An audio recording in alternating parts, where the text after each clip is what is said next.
Hello students, good morning. I hope you are fine and you are staying at your home. This is your SST class and in this class we will learn the geography chapter manufacturing industries. In the last classes you have learned about the various type of industry which are set in our India. Today we will learn about the industrial pollution and environmental degradation. Industry is very important to us. It is very important for growth of any country's economy. But increasing of industrial growth also brings the various types of pollution. These are air pollution.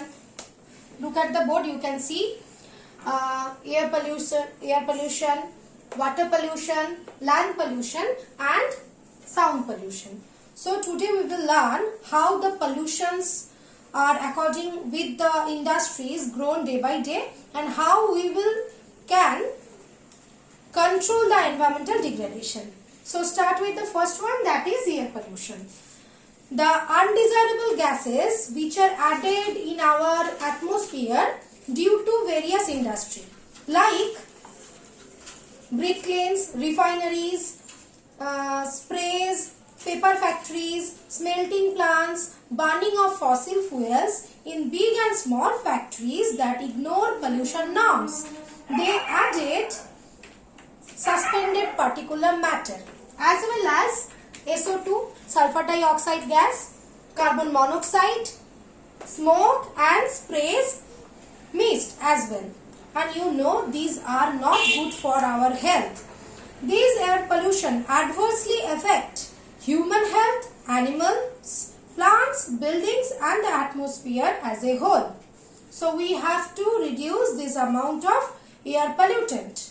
Now we will move to the water pollution. Various organic and inorganic industrial waste and effluents discharged into directly near rivers or water bodies like pond, lakes. These are cause the hazardous water pollution which affect the aquatic life of the water bodies, okay, and disrupted the environment, aquatic environment of the river system. The paper factories, pulp, chemicals, textile and dyeing, petroleum refineries, tanneries and electroplanting industries let out dyes, hazardous chemicals, acids, salts directly to the water bodies, which causes water pollution, as well as many nuclear factories, nuclear power plant. They are discharging hot water directly to the nearest water body before cooling it.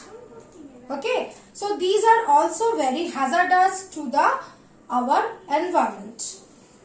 The water pollution is closely related with the land pollution. The huge industrial waste, hazardous chemical, these are dumped into the land.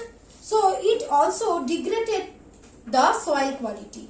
When the rainfall comes, the waste materials, the waste pollutants percolates into the soil along with the pollutant. So it causes the soil polluted and fertile, as well as when it reach into the groundwater, it causes the groundwater pollution. In the industries, various industries are collecting water from the direct ground. So it causes groundwater pollution as well as the shortage of groundwater. Now we will look at the few hazardous toxic gases sometimes discharged from the industries. Can you remember the Bhopal gas tragedy which occurred in the year 1984? While MIC gas leaked out from the industry, it caused various people died due to this gas tragedy. So it affects not only the present but also the future generation. waste from the nuclear power plants, nuclear weapons production facilities cause cancer, birth defects and miscarriages. So think how harmful these things for us. Now we will read about the noise pollution or sound pollution. Actually, this pollution not only creates our hesitation, irritation, headache, not only that, but it also sometimes increased amount of noise pollution, it increase our heart rate. So it is very bad for high pressure patients, blood pressures. Sometimes it causes hearing impairment. Okay, so industrial and construction activities, machineries, factory equipment, generators, saws, pneumatic and electric drills also make a lot of noise, which are caused noise pollution. Now we will read how to control this pollution and how to make our environment free from this pollution. Okay, so we have to follow these steps. We are developing country, day by day we will develop our industry obviously, but we have to think about our environment at first. So first one is minimize the use of groundwater.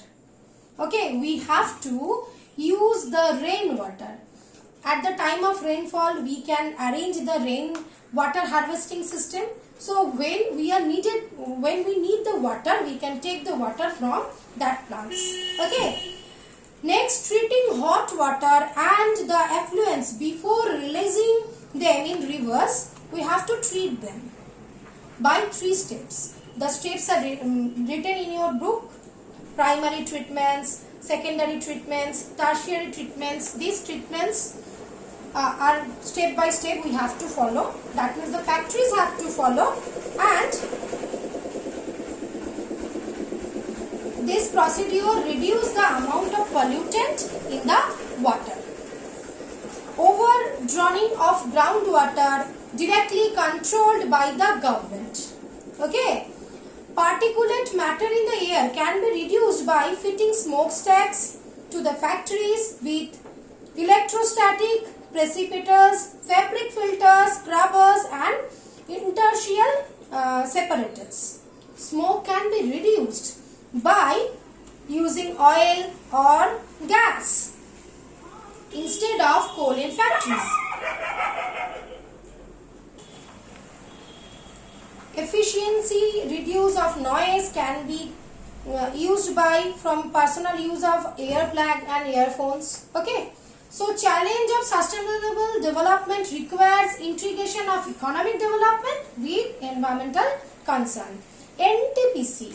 The NTPC is a major power providing corporation in India which has a proactive approach for preserving the natural environment and resources like water, oil, gas, fuels in places where it is setting up power plants. Okay. So this has been possible enough through optimum use of equipment adopting latest technique. We have to use the resources optimum. That means we will take the latest technology and upgrading existing equipment. We have to minimize the waste generation by maximum use of utilization. By this process, we can reduce the environmental degradation. So I hope you understand this chapter. Thank you, students.